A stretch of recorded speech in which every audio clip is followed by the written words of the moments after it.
আমাদের মেহমান আমাদের মাঝে সুস্থ হয়েছেন।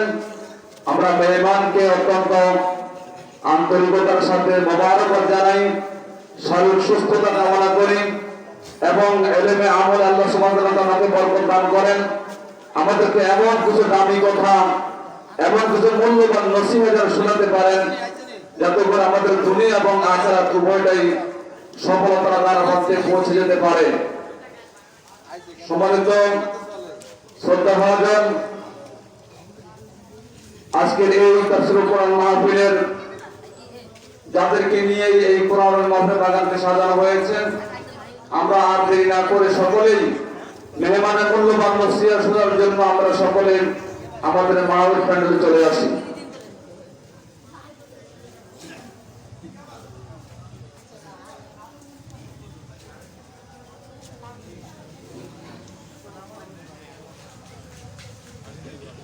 এই পর্যায়ে আমাদের সমস্ত আলোচনা পেশ করবেন আমাদের আজকের এই আলোচনার মধ্যমণি, আমাদের আজকের আলোচনার বিশেষ মেহমান, ঐতিহ্যবাহী সাবেক বিজ্ঞান ও প্রযুক্তি বিশ্ববিদ্যালয়ের নোয়াখালীর লেকচারার, শ্রদ্ধাভাজন মোহতারাম মাওলানা নিজামউদ্দিন ফারুক সাহেব। শ্রদ্ধাভাজন মোহতারাম মাওলানা নিজামউদ্দিন ফারুক সাহেব, আমি মোহতারামকে কোরআন ও সুন্নাহর আলোকে আমাদেরকে মূল্যবান নসিহত পেশ করার জন্য বিনীতভাবে অনুরোধ করছি।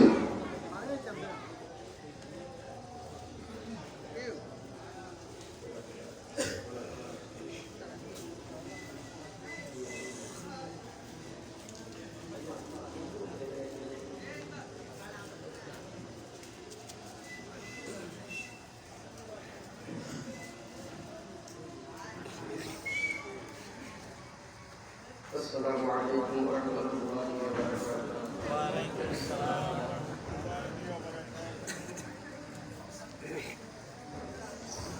الحمد لله الذي خلق الإنسان من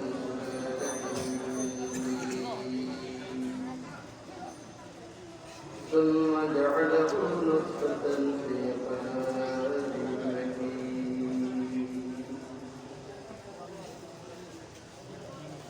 أشهد أن لا إله إلا الله وحده لا شريك له، له الملك وله الحمد وهو على كل شيء قدير.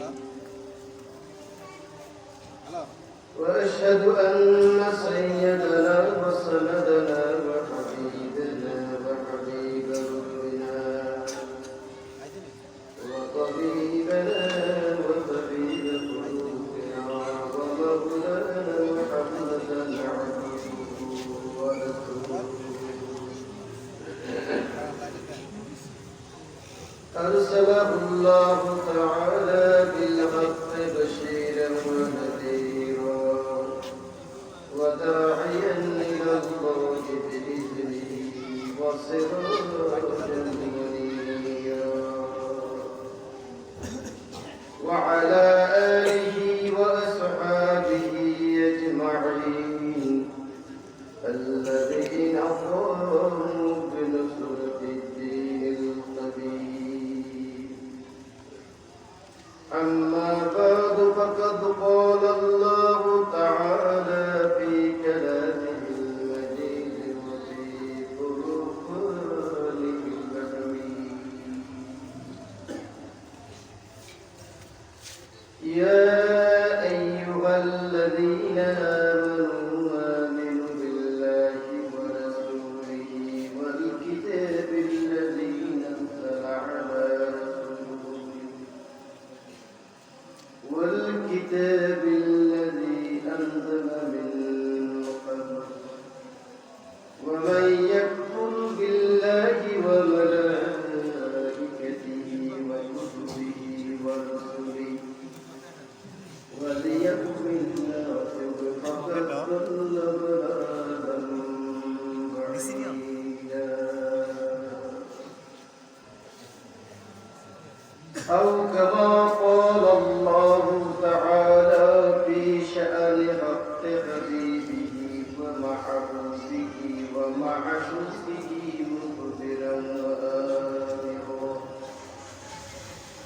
إن الله وملائكته يصلون على النبي يا أيها الذين آمنوا صلوا عليه وسلموا تسليما اللهم صل على محمد وعلى آل محمد كما صليت على إبراهيم وعلى آل إبراهيم إنك حميد مجيد সবাই মহব্বতের সাথে প্রাণ খুলে আওয়াজ করে পড়ুন আল্লাহুম্মা বারিক আলা মুহাম্মাদ ওয়া আলা আলি মুহাম্মাদ কামা বারাকতা আলা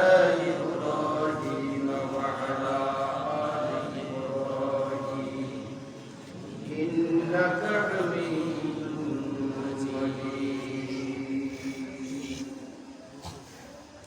بلغ العلا بكماله كشف الدجى بجماله حسنت جميع خصاله صلوا عليه कि मोहम्मद से वफा तूने तू हम तेरे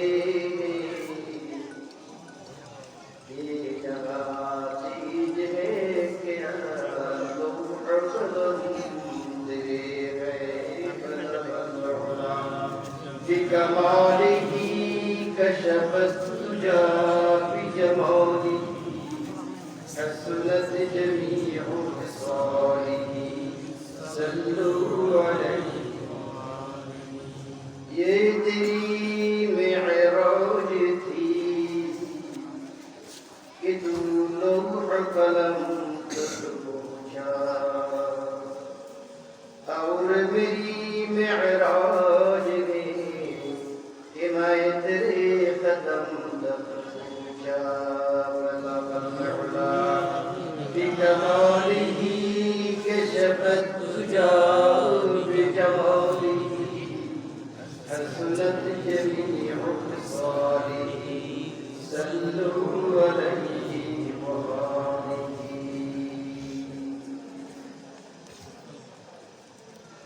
কাকড়াপাড়া গ্রামবাসীর উদ্যোগে আয়োজিত আজকের এই আজিমুস শান তাফসীরুল কুরআন মাহফিলের সম্মানিত শ্রদ্ধেয় সভাপতি প্রধান অতিথি বিশেষ অতিথিবৃন্দ আমার সামনে উপবিষ্ট আমার পরম শ্রদ্ধেয় সম্মানিত মুরব্বিয়ানে কেরাম মুসলিয়ান ইসলাম দিনদার ইমানদার পর্দার আড়ালে আমার সম্মানিতা শ্রদ্ধা মা ও বোনেরা আমরা শুরুতেই আমাদের মহান মনিবের লাখ কোটি শুকরিয়া আদায় করব যেই মহান মনিব আমাদেরকে সৃষ্টি করেছে আমাদেরকে সৃষ্টি করেছে এত আসতে বললেন আজকের এই মুহূর্ত পর্যন্ত বাঁচিয়ে রেখেছেন কে আল্লাহ বৈশ্বিক মহামারী করোনার এই প্রাদুর্ভাবের ভেতরেই আমাদেরকে সুস্থ রেখেছেন কে আল্লাহ কালেমাতে শুকরিয়া কার আদায় করতে হবে আল্লাহ তিনি আমাদের এমন মনিব তিনি আমাদের এমন মাওলা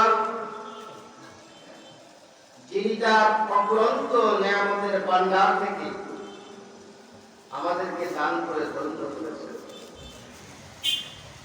তার নেয়ামতের শুকরিয়া আদায় করে কি শেষ করা যাবে না কি পরিমাণ নেয়ামত তিনি আমাদের দান করেছেন তা কি বলে বলে শেষ করা যাবে না وإن تعدوا نعمة الله لا تحصوها যদি তোমরা তার নিয়ামতকে কাগজ কলম নিয়ে বসে বসে একটা একটা করে করো তাহলে কি বলে শেষ করা যাবে قل لو كان البحر مدادا لكلمات ربي لنفد البحر قبل أن تنفد كلمات ربي ولو جئنا بمثله مددا আল্লাহ রাব্বুল আলামিন তার কাছে বলেছেন হাবিব আপনি জগৎবাসীকে শুনিয়ে দিন قل لو كان البحر مدادا لكلمات ربي আমার রবের কালিমা লেখার জন্য तमाम জগতের সমস্ত পানিকে যদি কালিতে পরিণত করা হয় আমার রবের কালিমা লেখার আগে কালি শেষ হয়ে যাবে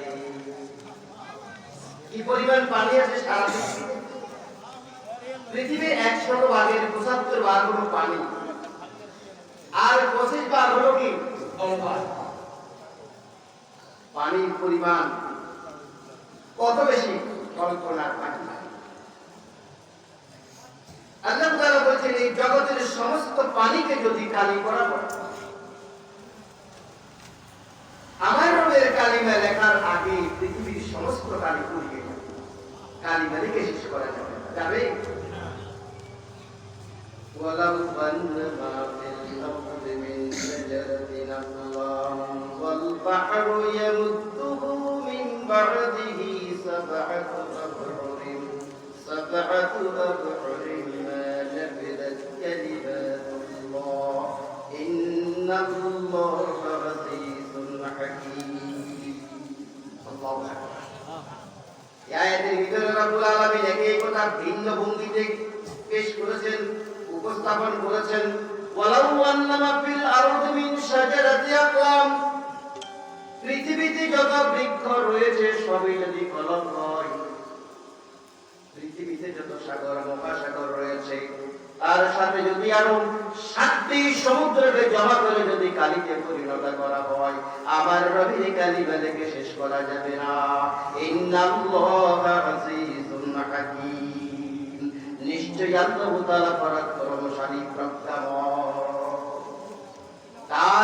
তার নিয়ামত লিখে শেষ করা যাবে তার বক্তব্য লিখে শেষ করা যাবে অফুরন্ত নিয়ামতের ভান্ডার থেকে তিনি আমাদেরকে দান করে করেছেন বান্দার প্রতি রব্বুল আলামিনের পক্ষ থেকে যত নিয়ামত সকল নিয়ামতের মধ্যে সবথেকে বড় নিয়ামত রব্বুল আলামিন বলেছেন উযকুরু নি'মাতাল্লাহি আলাইকুম ইয কুনতুম আ'দাআন ফাআল্লাফা বাইনা কুলুবিকুম ফাআসবাহতুম বিনি'মাতিহি ইখওয়ানা মুফাসসিরনে কেরাম বলছেন এখানে যে নিয়ামতের কথা বলা হয়েছে উযকুরু নি'মাতাল্লাহি তোমরা আল্লাহর নিয়ামতের স্মরণ করো إذ كنتم أعداء فألف بين قلوبكم فأصبحتم بنعمته إخوانا যখন তোমরা ছিলে এক অপরের দুশমন إذ كنتم أعداء فألف بين قلوبكم আমি তোমাদের অন্তরগুলোকে একটার সাথে আরেকটাকে জুড়ে দিয়ে তোমাদের মধ্যকার সকল বিবাদ বিসম্বাদকে আমি মিটিয়ে দিয়েছি এই জিনিসের মাধ্যমে এই নিয়ামতের মাধ্যমে তার নাম হচ্ছে মহাগ্রন্থ আল কুরআন নিয়ামতের নাম কি এই কোরআনকে কেন্দ্র করে পৃথিবীতে সততা বিভক্ত মানবতার যারা ছোট ছোট বিষয় নিয়ে বছরের পর বছর যুগের পর যুগ যুদ্ধ বিদ্রোহে লিপ্ত ছিল আল্লাহর কালাম যখন নাযিল হলো আজ থেকে ১৫০০ বছর আগে এই কালাম নামক নিয়ামতের মাধ্যমে পৃথিবীর সকল মানুষেরা তাদের মধ্যকার সকল বিভেদকে ভুলে গিয়ে ভাতৃত্বের বন্ধনে আবদ্ধ হয়ে গেলেন সুবহানাল্লাহ পৃথিবীর সূচনা থেকে সাইয়েদনা ঈসা আলাইহিস সালাম পর্যন্ত একদিনের জন্যই পৃথিবীর মাটি নবুয়তের স্পর্শ থেকে মাহরুম ছিল না। ওনারা কোনো জায়গায় নবী ছিল, এই দেশে নাই তো আর এক দেশে, এই এলাকার নাই তো আরেক এলাকায়, এই ভাষাভাষীর নিকট নয়তো অন্য ভাষাভাষীর নিকট, কোথাও না কোথাও কি ছিল? নবী ছিল। সাইয়্যিদনা ঈসা আলাইহিস সালামের পরে বিশ্বনবী মুহাম্মদ রাসূলুল্লাহ সাল্লাল্লাহু আলাইহি ওয়াসাল্লামের আগমনের পূর্ব পর্যন্ত 500 বছরের বেশি সময় পৃথিবীতে কোনো নবী আসে না। একজন হাদিয়ের অপেক্ষায় সারা পৃথিবী ছিল অপেক্ষমান। একজন হাদিয়ের অনুপস্থিতিতে এই পৃথিবী বিরান ভূমিতে পরিণত হয়েছিল। কোথায় ওই হেদায়েতের আলো অবশিষ্ট ছিল না, কোথায় চলছিল শিরক এবং পৌত্তলিকতা, কোথায় চলছিল জুলুম নির্যাতন, শিরক বেদাত, ব্যভিচার এবং মদে আসক্ত ছিল তামাম দুনিয়ার সকল মানুষেরা। ছোটখাটো বিষয় নিয়ে যুদ্ধ বিগ্রহ চলছিল বছরের পর বছর, যুগের পর যুগ। হাটে বাজারে ইয়াশরাফুল মাখলুকাত বনি আদম পণ্য দ্রব্যের মতন বিক্রি হতো। নারীদেরকে হাটে বাজারে বিক্রি করা হতো, তাদের সাথে দাস দাসীর মতো আচরণ করা হতো। তাদের কোনো সামাজিক মর্যাদা ছিল না। শুধু তাই নয়, নারী হিসেবে জন্মগ্রহণ করার অধিকারই ছিল না পৃথিবীতে। কন্যা হয়ে জন্মগ্রহণ করলে পরে তাকে জীবন্ত কবরে দিত তার পিতারা। এমনই একটি সময় বিরাজ করছিল মুহাম্মদ রাসূলুল্লাহ সাল্লাল্লাহু আলাইহি ওয়াসাল্লামের আগমনের পূর্ব। আজ থেকে 3000 বছর আগে 609 খ্রিস্টাব্দে বিশ্বনবী মুহাম্মদ রাসূলুল্লাহ সাল্লাল্লাহু আলাইহি ওয়াসাল্লাম জাবালে নূরে গবেষণারত অবস্থায় আল্লাহ রাব্বুল আলামিনের পক্ষ থেকে যখন নবুয়তের দায়িত্ব বুঝে ফেলেন, এক এক করে যখন কোরআন নাযিল হওয়া শুরু হলো, ওই শতদা বিভক্ত মানবতা এই কোরআনকে কেন্দ্র করে ঐক্যবদ্ধ হয়ে গেল।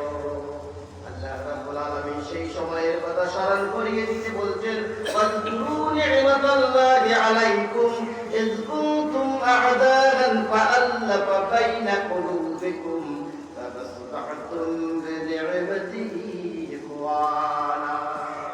এই নিয়ামতের কারণে, এই কোরআনের কারণে তোমরা প্রত্যেকে ভাতৃত্বের বন্ধনে আবদ্ধ হয়ে গেলে, তোমরা হয়ে গেলে এক অপরের ভাই।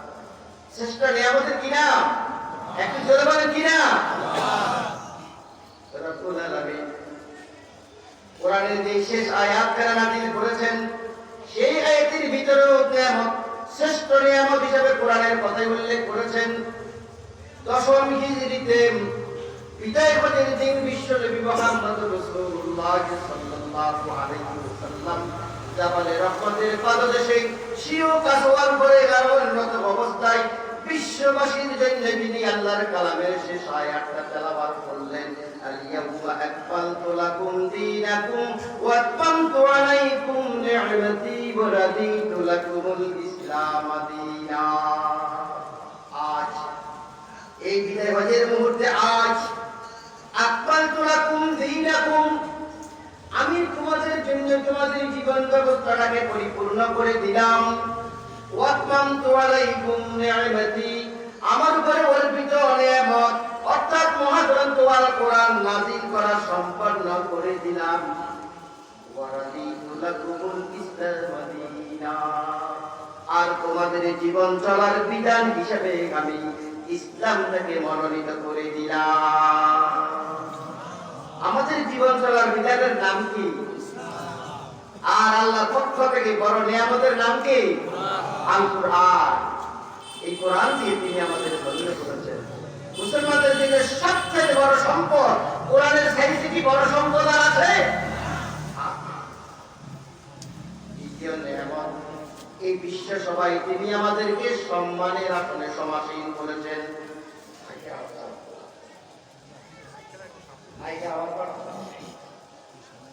এই বিশ্ব সবাই তিনি আমাদেরকে সম্মানের আসনে সমাসীন করেছেন। রব্বুল আলামিন বলছেন, ওয়ালাকাদ কাররামনা বনি আদম ওয়া হামালনাহুম ফিল বাররি ওয়াল বাহরি ওয়া রাযাকনাহুম মিনাত তাইয়্যিবাত ওয়া ফাদ্দালনাহুম আলা কাসীরিন মিম্মান খালাকনা তাফদীলা। নিশ্চয় আমি বনি আদমকে সম্মানিত করেছি, ইজ্জতওয়ালা করেছি। ওয়া হামালনাহুম ফিল বাররি ওয়াল বাহরি, জলস্থলে তাদেরকে ভ্রমণ করিয়েছি। ওয়া রাযাকনাহুম মিনাত তাইয়্যিবাত, পবিত্র জিনিস থেকে তাদেরকে রিজকের বন্দোবস্ত করেছি। ওয়া ফাদ্দালনাহুম আলা কাসীরিন মিম্মান খালাকনা তাফদীলা, আর তাদের একে অপরের উপরে মর্যাদা সম্পন্ন করেছি। পৃথিবীর সকল মানুষের মর্যাদা কি সমান? সকল নবীদের মর্যাদা কি সমান? সাহাবায়ে কেরামের মর্যাদা কি সমান? নবীদের মর্যাদার দিক থেকে কি আছে? তারতম্য রয়েছে। উলুল আজমি মিনার রাসূল ৫ জন, সাহাবায়ে কেরামের ভিতরে ক্লাস রয়েছে, মর্যাদার তারতম্য রয়েছে। কলবে রাশিদিন ৪ জন, আশারায়ে মুবাশশারা ১০ জন, বদরি সাহাবী ৩১৩ জন। এইভাবে তাদের কি মর্যাদা তারতম্য। ওয়াফাদ্দালনাহু আলা কাসীরিন মিম্মান খালাকনা তাফদীলা, আমি তোমাদেরকে একে অপর উপরে মর্যাদা দিয়েছি। আল্লাহ পাকের পক্ষ থেকে কি বড় দেয়া, তিনি আমাদেরকে বিশ্ব সভায় তার প্রতিনিধি বানিয়েছেন। এই পৃথিবীতে আমরা আল্লাহর পক্ষ থেকে কি খলিফা। আল্লাহ ইন্নী জাইলুন ফিল আরদি খলিফা, আমি পৃথিবীতে আমার প্রতিনিধি প্রেরণ করতে চাই। নিজের অভিপ্রায়ে কথা রব্বুল আলামিন ফেরেশতাদের সামনে উপস্থাপন করলেন, ইন্নী জাইলুন ফিল আরদি খলিফা, আমি পৃথিবীতে আমার প্রতিনিধি প্রেরণ করতে চাই। এই অভিপ্রায়ের ফলশ্রুতি হলাম আমরা। আল্লাযী জাআলাকুম খলাইফাল আরদ ওয়া রাফআ বা'দাকুম ফাওকা বা'দিন দারাজাত, আল্লাহুল্লাযী, আল্লাহ হলেন সেই মহান সত্তা, আল্লাযী জাআলাকুম খলাইফাল আরদ, যিনি পৃথিবীতে তোমাদেরকে তার প্রতিনিধি নিযুক্ত করেছেন। আল্লাযী জাআলাকুম খলাইফাল আরদ, যিনি তোমাদেরকে পৃথিবীর তার রিপ্রেজেন্টেটিভ হিসেবে পাঠিয়েছেন। ওয়া রাফআ বা'দাকুম ফাওকা বা'দিন দারাজাত, তোমাদের একে অপরের উপরে মর্যাদার দিক থেকে তিনি তারতম্য করেছেন, একে অপরের উপরে মর্যাদা দিয়েছে। এটা কার নিয়ামত? শুধু তাই না, আমাদের মুখের যে নেই, আল্লাহ রাব্বুল আলামিন আর অসংখ্য নিয়ামত। আমিন প্রশ্ন করে বলছেন, আফারাআইতুম মাল্লাযী তাশরাবুন আআনতুম আফারাআইতুমুল মাআল্লাযী তাশরাবুন আআনতুম আনজালতুমুহু মিনাল মুজনি আম নাহনুল মুনজিলুন লাউ নাশাউ লাজআলনাহু উজাজান ফালাউলা তাশকুরুন। এই পানি তোমরা পান করো, এই পানি সম্পর্কে চিন্তা ভাবনা করে দেখেছো কি? আফারাআইতুমুল মাআল্লাযী তাশরাবুন, যেই পানি তোমরা পান করো সেই পানি সম্পর্কে কখনো চিন্তা ভাবনা গবেষণা করে দেখেছো কি? আকাশ থেকে পানি তোমরা বর্ষণ করো না, আমি আল্লাহ বর্ষণ করি। কে বর্ষণ করেন? আমি আল্লাহ ইচ্ছে করলে জগতের সমস্ত পানিকে আমি আল্লাহ রোনা বানিয়ে দিতে পারতাম। আমি এই জন্য রোনা বানাই নাই, তোমরা খাওয়ার পানিতে কষ্ট পাবে, ব্যবহারের পানিতে কষ্ট পাবে। সেই জন্য আমি রব্বুল আলামিন সমুদ্রের পানিকে মেঘে রূপান্তরিত করে সেখানে আমার আকাশে কুদরতি মেশিনে রিফাইন করে ওই সমুদ্রের পানিকে রিফাইন করে বিশ্ববাসীর জন্য আমি মিঠা পানির সাপ্লাই করেছি। আমি আল্লাহ। পানি কার নিয়ামত? বাতাস কার নিয়ামত? আল্লাহুল্লাযী আরসালার রিয়াহা ফাতুসিরু সাহাবান ফাসুকনাহু ইলা বালাদিন মাইয়িতিন ফাআহইয়ানা বিহিল আরদা বা'দা মাউতিহা কাযালিকান নুশুর। তিনি সেই আল্লাহ, আল্লাহুল্লাযী, আল্লাহ সেই মহান সত্তা, আল্লাযী আরসালার রিয়াহা, তিনি বাতাসকে প্রেরণ করেছেন, ফাতুসিরু সাহাবান, বাতাস মেঘকে উড়াই নিয়ে যায়, ফাসুকনাহু ইলা বালাদিন মাইয়িতিন, অতঃপর আমি ওই মেঘমালাকে মৃত ভূখণ্ডের দিকে জমিনের উপরে নিয়ে যাই। আর ওখান থেকে বৃষ্টি বর্ষণ করে এই জমিন চৈত্র বৈশাখ মাসের খরতাপে মৃত পায়, ফসল ফলার কোনো উপযুক্ততা লাভ করেনি। আমি ওই জায়গাতে বৃষ্টি বর্ষণ করে মৃত জমিনকে আমি জীবন্ত করেছি।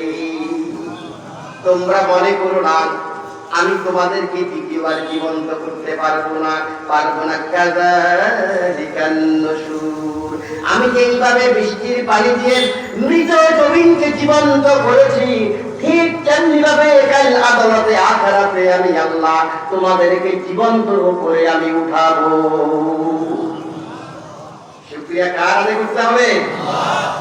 এই যে চতুষ্পদ জন্তুগুলো আমরা লালন পালন করি, আমরা গরু পালন করি, ছাগল ভেড়া পালন করি, এগুলাকে বানিয়েছেন কার উপকারের জন্য বানিয়েছেন?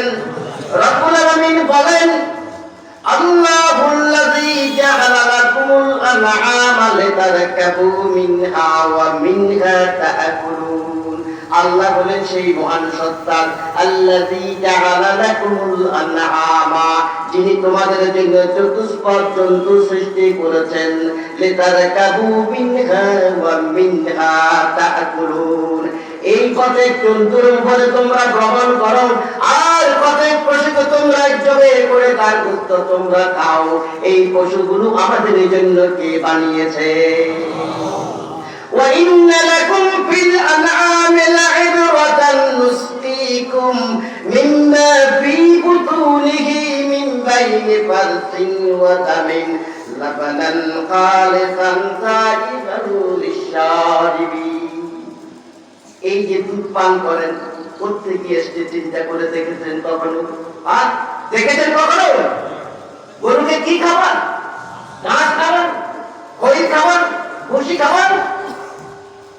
দুধ কি কখনো গরুকে খাইয়েছেন? খাওয়ার নাই। রব্বুল আলামিন বলেন, ওয়া ইন্না লাকুম ফিল আনআমি লাইবরাতান, নিশ্চয়ই তোমাদের জন্য চতুষ্পদ জন্তুর ভিতরে রয়েছে শিক্ষণীয়। নুসকিকুম, আমি তোমাদেরকে পান করাই, মিম্মা ফি বুতুনিহি মিন বাইনি ফারসিন ওয়া দামিন, রক্ত এবং গোবরের মাঝখান থেকে নিঃসরিত দুধ আমি আল্লাহ তোমাদের পান করাই।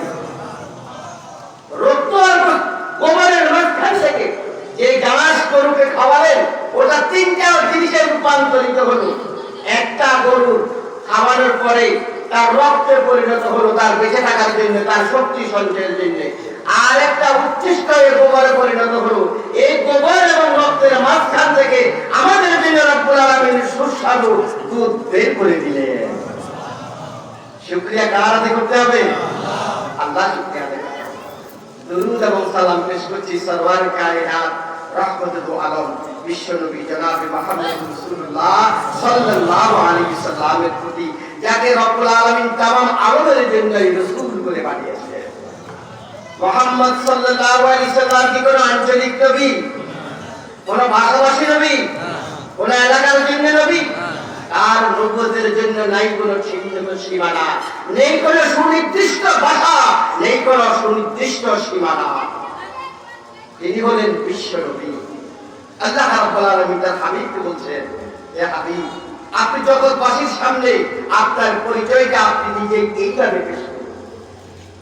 ইয়া আইয়ুহান নাস ইন্নী রাসূলুল্লাহি ইলাইকুম জামিআ। হে বিশ্বের মানব সকল, তার খেতাবটা দেখুন।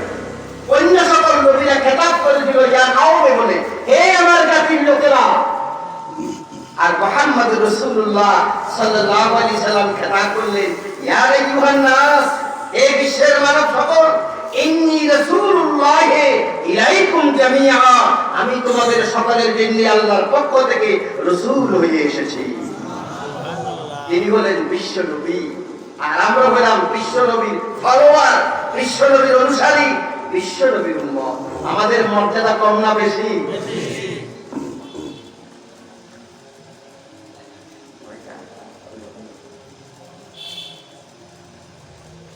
তিনি এসছেন বিশ্ববাসীর জন্য রহমতের বার্তা নিয়ে, ইনি এসছেন রহমত নিয়ে, তিনি পৃথিবীতে আবির্ভূত হয়েছেন।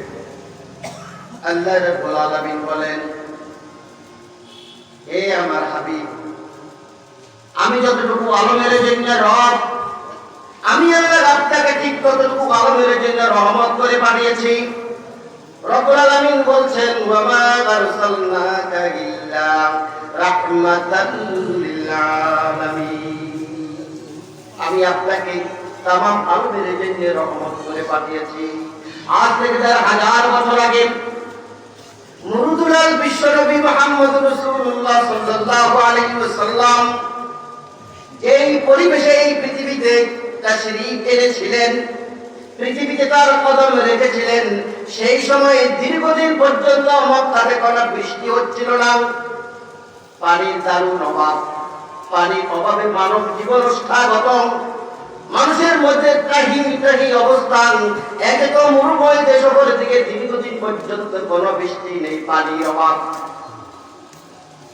আমরা যেই পরিবেশে বাস করি, আমাদের এইখানে সাগর আছে, নদী আছে, খাল আছে, বিল আছে, পুকুর আছে। মক্কার ওই মরুভূমির জমিনে কোনো খাল, বিল, নদী, নালা আছে কি? শুধু দুধু বালু আর বালু, মরুভূমি আর মরুভূমি। ততক্ষণে দীর্ঘদিন পর্যন্ত কোনো বৃষ্টি নেই, পানির দারুণ অভাব। এমনই একটি সন্ধিক্ষণে বিশ্বনবী পৃথিবীতে তাশরীফ আনলেন। রাসূলের চাচা আবু তালেব এই নবজাতক শিশু সন্তানটিকে নিয়ে চলে গেলেন খানায় কাবার সামনে। দুই হাতের উপরে আকাশমুখী করে তিনি তার বিখ্যাত কসিদাটা উক্তি দিয়ে করেছিলেন, ওয়াবিয়াদ্দাত ইউস্তাসকাল জামামু বিওয়াজহিহি সিমারুল ইয়াতামা ওয়া ইসবাতান লিল-আরামিলি। এই আকাশের মেঘমালা, এই আকাশের মেঘরাশি, এই চেহারার দিকে তাকিয়ে একটুখানি পানি ছেড়ে দেই না। এই শিশুটি তো আমাদের মক্কার সমাজের আর 10টি শিশুর মতো কোনো সাধারণ শিশু নয়।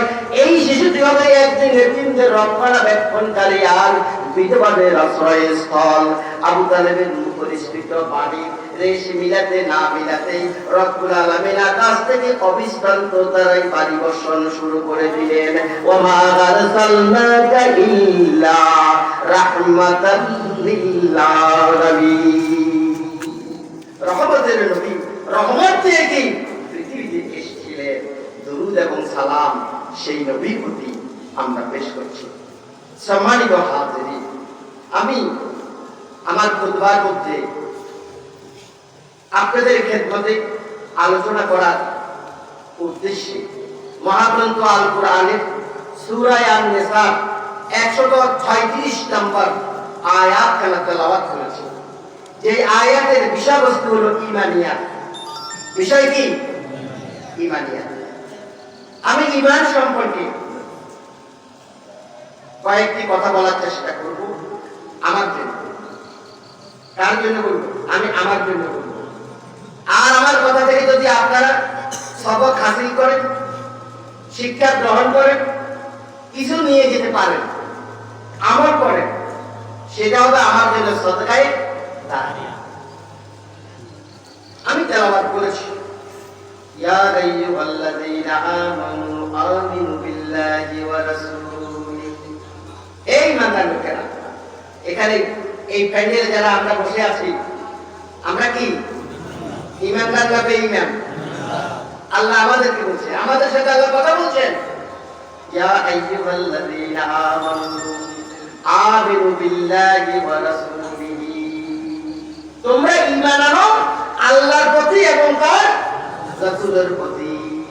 ওয়াল কিতাবিল্লাযী নাযালা আলা রাসূলিহি, এবং ওই কিতাবের প্রতি যা তিনি অবতীর্ণ করেছেন তার রাসূলের প্রতি, এবং যেই সকল কিতাবগুলো অবতীর্ণ করেছিলেন পূর্বের নবীদের প্রতি। তাহলে আয়াতের বিষয়বস্তু কি? আর জোরে বলেন না, বিষয় কি? বলেন, কথা বলবেন, আমি বলবো, মুখস্থ হবে আমাদের। এটা হলো টাকরার সিস্টেম।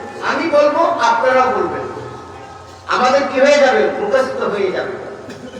তাহলে ইমানিয়াতের উপরে আমি আপনাদের ক্ষেত্রে কথা বলবো। প্রথম বলবো, ইমান কি জিনিস? ইমান হলো একটি কোরআনের পরিভাষা, মুসলমানদের একটি পরিভাষা। ইমানটা বাংলা না আরবি? জোরে বলেন, বাংলা না আরবি শব্দ?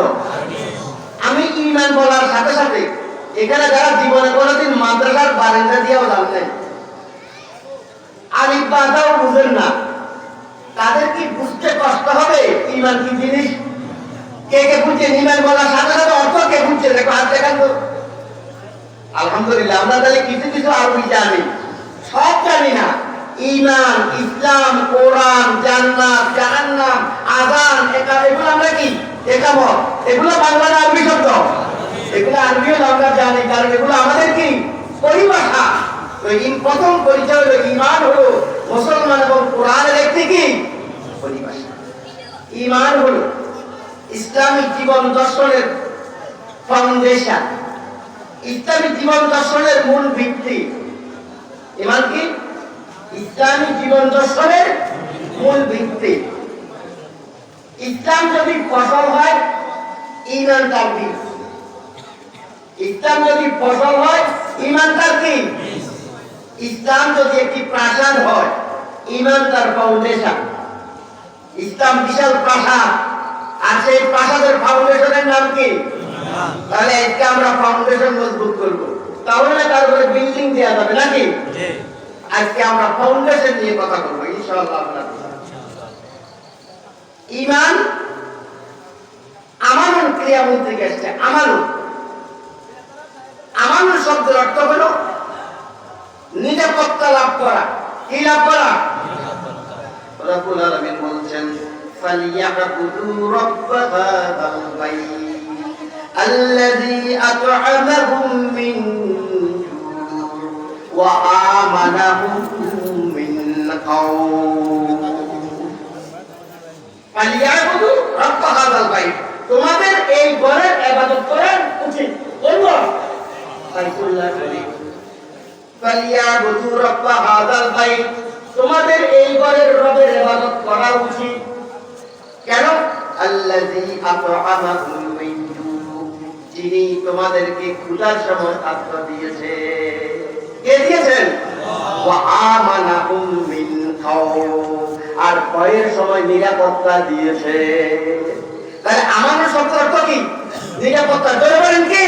নিরাপত্তা। এই আমানুন ক্রিয়ামূল থেকে বেশ কিছু ক্রিয়ারূপের উদ্ভব হয়েছে। ক্রিয়ারূপ হয়েছে কয়েকটি। আমানুন ক্রিয়ামূলের একটি ক্রিয়ারূপ হলো আমানত। আমানত বুঝেন তো? কোন গচ্ছিত সম্পদ যেটা নিরাপদ থাকে সেটা কি? আর খাই ফেললে সেটা কি?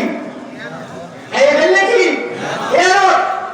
আর হেফাজত করলে সেটা কি? আমানত। এগুলো একটি। আমানত ক্রিয়ামূলের আরেকটি ক্রিয়ারূপ হলো আমিন, বিশ্বস্ত। রাসূলকে মক্কার লোকেরা কি বলতো? আল আমিন। আমিন জমিয়া বেতন তাকে কি বলে? আমিন। কেন আমিন বলে? তার উপরে আস্থা রাখা যায়, বিশ্বাস করা যায়, তার সৎ আচরণের উপরে বিশ্বাস রাখা যায়, সে আমার জমি যেটা আরেকজনকে কি দিয়ে দেবে না। এই জন্য তাকে কি বলা হয়? আমিন বলা হয়। আমানুন ক্রিয়ামূলের আরেকটি ক্রিয়ার রূপ হলো ঈমান, যেটা আজকে আলোচনার বিষয়। ঈমান শব্দের আবিধানিক অর্থ হচ্ছে আল ইনকিয়াদুন, আনুগত্য করা, আত-তাসদীকুন, বিশ্বাস করা, আল ইযআনুন, স্বীকৃতি দেয়া, আল উসুকু, নির্ভর করা। এগুলো আবিধানিক অর্থ। প্রথম অর্থ হলো ইনকিয়াদ, আনুগত্য করা। আমরা আনুগত্য করবো কার? চিল্লায় বলেন না। আত্মাত্মিক বিশ্বাস করা, কাকে বিশ্বাস করবো? আল্লাহকে। আর ঈমান নির্ভর করবো কার উপরে? আল্লাহর উপরে। ঈমান স্বীকৃতি দিব কাকে? আল্লাহকে। আল্লাহ। তাহলে আমরা আনুগত্য করবো কার? আল্লাহ। বিশ্বাস করবো কাকে? আল্লাহকে। স্বীকৃতি দেব কাকে? আল্লাহকে। নির্ভর করবো কার উপরে? আল্লাহর উপরে। এটা হলো ঈমানের আবিধানিক। পারিভাষিক ভাবে মুসলিম মনীষীগণ বিভিন্ন ভাবে ঈমানের সংজ্ঞা দিয়েছেন। তার মধ্যে বিশ্ববিখ্যাত ফিলোসফার দার্শনিক ইমাম গাজ্জালী রাহমাতুল্লাহ আলাইহি ঈমানের যে সংজ্ঞাটা পেশ করেছেন সেটা হচ্ছে এইরকম: আল ঈমান ওয়া তাসদীকু বিমা জাআ বিজামিইন বিমা জাআ বিহি নবী সাল্লাল্লাহু আলাইহি ওয়াসাল্লাম। বিশ্বনবী মুহাম্মদ রাসূলুল্লাহ সাল্লাল্লাহু আলাইহি ওয়াসাল্লাম যা নিয়ে এসেছেন তার উপরে বিশ্বাস স্থাপন করার নাম হলো কি? ঈমান। উলামায়ে আহনাফ ইমাম আবু হানিফা রাহমাতুল্লাহ আলাইহি এবং তার অনুসারীরা ঈমানের যে সংজ্ঞা দিয়েছেন সেটা হচ্ছে এরকম: আল ঈমান ওয়া তাসদীকু বিল কলবি ওয়াহদাহু। শুধু অন্তঃকরণের মধ্যে আল্লাহ পাকের ওয়াহদানিয়তের স্বীকৃতি দেওয়াটাই হলো কি? ঈমান। ইমাম শাফিঈ এবং তার অনুসারীগণ বলছেন আল ঈমান ওয়া তাসদীকু বিল জানান ওয়া ইকরার বিল লিসান ওয়া আমাল বিল আরকান জামিআ। তারা বলছেন ঈমান হচ্ছে অন্তর বিশ্বাস, সেই অন্তরের সূক্ষ্ম লালিত বিশ্বাসটাকে মুখ দিয়ে প্রকাশ আর আমলের মাধ্যমে বাস্তবায়ন করা। এই তিনটার সমন্বয় হলো কি? ঈমান। ছয়টি বিষয়ের প্রতি আমরা বিশ্বাস স্থাপন করি। কয়টি বিষয়? কয়টি বিষয়? ঈমানের মৌলিক বিষয় কয়টি? আমাদের সমাজে একটা কালিমা আমরাও পড়েছি, এটা কোনো কোরআন না হাদিস না, এটা আলোকে বলে 7টা। আসলে কিন্তু এখানে একটা জিনিস দুবার রিপিট করা হয়েছে। এটা আমরা অনেকেই কয়টি ঈমানের বিষয় 7টি। ঈমানের বিষয় কয়টি? কয়টি? 6টি। দলিল কোরআন এবং হাদিস, এর বাইরে কি আমরা যাব? আমরা কোরআন আর হাদিসের মধ্যে থাকবো, কোন কাল গল্প আর কিচ্ছা কাহিনীর মধ্যে থাকবো না। আমরা এক কদমে আটলান্টিক মহাসাগর পাড়ি দেব না, পানির বুক দিয়ে গ্লাস ফেটে ফেলবো না। আমরা কোরআন আর সুন্নাহর ভিতরে কি ঈমানের বিষয় হলো কয়টি বলছি? 5টি বিষয় রব্বুল আলামিন সূরা বাকারা 177 নম্বর আয়াতের মধ্যে বলছে। কোন সূরা? সূরা বাকারা। জোরে বলেন কোন সূরা? সূরা বাকারা। সূরা বাকারা আয়াত নাম্বার 177। রব্বুল আলামিন বলেন লাইসাল বিররা আন তুওয়াল্লু